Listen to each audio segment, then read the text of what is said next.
نکالنے کے لیے تو ان کو خاص محنت نہیں کرنی پڑے گی. ہم تو 100 سال اور ویٹ کرتے رہ جائیں گے.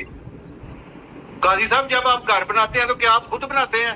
آپ اس کے لیے ایکسپرٹ ہائر کرتے ہیں، مزدور کام کرتے ہیں، مستری کام کرتے ہیں، سیلنگ والے کام کرتے ہیں، الیکٹریشین کام کرتے ہیں، وہ آپ ہائر کرتے ہیں.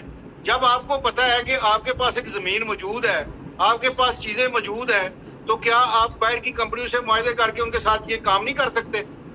تو آپ پہلے اگر آپ کے پاس مشینریز نہیں ہے، وہ مشینری نہیں ہے آپ کے پاس، تو آپ کو وہ مشینری باہر سے منگوا تو سکتے ہیں نا، ان کے ساتھ معاہدے کر سکتے ہیں. یہ ہے کہ اس کو پہلے آپ نکال سکتے تھے نا.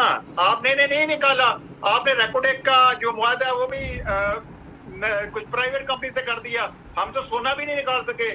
ہم تو آج تک اپنے لیے اب نیا کوئی تیل کے کنویں ہم تلاش نہیں کر سکے. او جی ٹی سی ایل کچھ نہ کچھ تلاش کرتی رہتی ہے، لیکن وہ تو ہمارے لیے اونٹ کے منہ میں زیرے کی مترادف ہے. اور دوسری بات یہ ہے کہ ٹرمپ نے خود کہا ہے کہ کچھ عرصے بعد پاکستان کے اندر اتنا وافر تیل ہوگا کہ وہ بھارت کو بھی تیل فروخت کریا کرے گا. تو سر یہ اچھی بات ہے نا. میرا جو خیال ہے کہ پاکستان میں معاشی حالات بہتر ہونے چاہیے. پاکستان میں جو وسائل ہیں وہ پاکستانیوں کا اس میں حق ہونا چاہیے. میرا تو اختلاف اتنا ہے کہ اگر معدنیات نکلتی ہیں تو اس میں سے کتنے فیصد پاکستانیوں کو حصہ ملے گا؟ دیکھیں قاضی صاحب، جو آپ نے جنگ پاکستان کی جیتی ہے نا، اس کے بعد آپ کے لیے پاکستان کے لیے سارے رستے کھل گئے ہیں. پوری دنیا میں آپ کی سفارتکاری بہت بہتر ہوئی ہے. میں سمجھتا ہوں پچھلے 75 سالوں میں سب سے اچھی سفارتکاری ان حالات میں ہوئی ہے.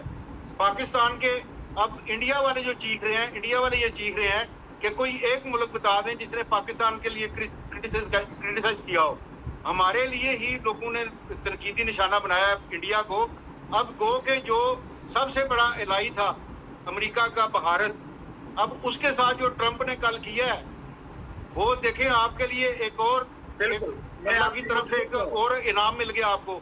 اب بھارت کا اب ٹرمپ کا کہنا ہے کہ جی انڈیا جو ہے وہ کل کو آئل خریدے گا پاکستان سے. یہ چھوٹی بڑی بات ہے؟ میں آپ سے متفق ہوں، لیکن آپ یہ سمجھتے ہیں کہ یہ ہماری خارجہ پالیسی کی کامیابی ہے یا امریکن مفادات ہیں جو ٹرمپ کو پاکستان کے حق میں بیانات دینے پر مجبور کر رہے ہیں؟ نہیں دیکھیں، تالی دونوں ہاتھ سے بجتی ہے. ہمارے اگر پاکستان میں ایبلٹی نہ ہوتی اس قسم کی کہ ہم جس محاذ پہ کھڑے ہو جائیں ہم وہاں پہ اپنا لوہا منوا سکتے ہیں. ان کو بھی پتا چل گیا ہے کہ یہ جذباتی قوم ہے، یہ جس کام کے لیے ٹھان لیں اس کو پورا کر کے یہ پیچھے ہٹتے ہیں. ان کو پتا ہے کہ ہمارا چلنا ان کے ساتھ، ان کے لیے، ہمارے لیے اور ان کے لیے، دونوں کے لیے بقا ہے. اب ان کو پتا چل گیا ہے کہ ہم نے پاکستان کو جتنا دبانا تھا، جتنی پابندیاں لگانی تھی کہ ایران سے تیل نہیں خرید سکتے، ایران سے گیس نہیں خرید سکتے، انڈیا سے تجارت نہیں کر سکتے، فلاں ملک سے آپ رشیا سے کچھ نہیں خرید سکتے، یہ پابندیاں لگانے کے باوجود پاکستانی قوم جو ہے وہ ایک اسٹرانگ قوم ہے.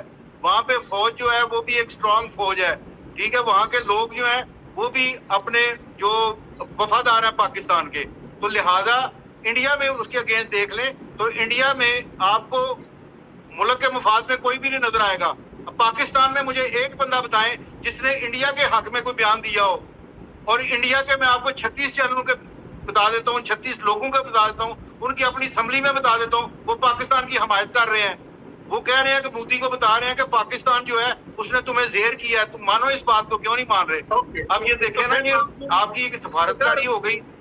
تو سر مجھے یہ بتائیں کہ اس وقت جو ہماری اسٹیبلشمنٹ ہے وہ کامیاب جا رہی ہے اور ہماری جو حکومت ہے وہ ناکام ہو رہی ہے؟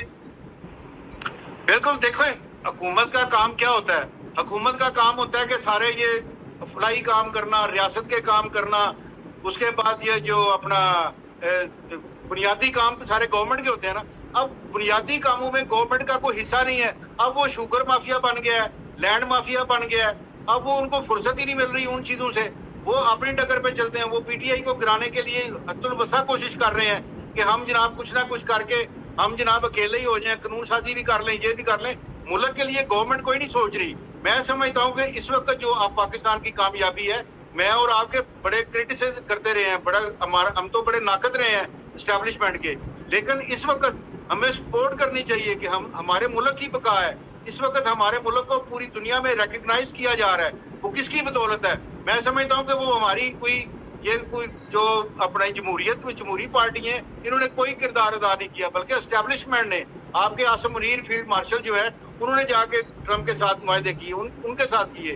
اب دیکھیں چائنا بھی اگر کل کو گوادر کے لیے آتا ہے تو وہ بھی فوج کی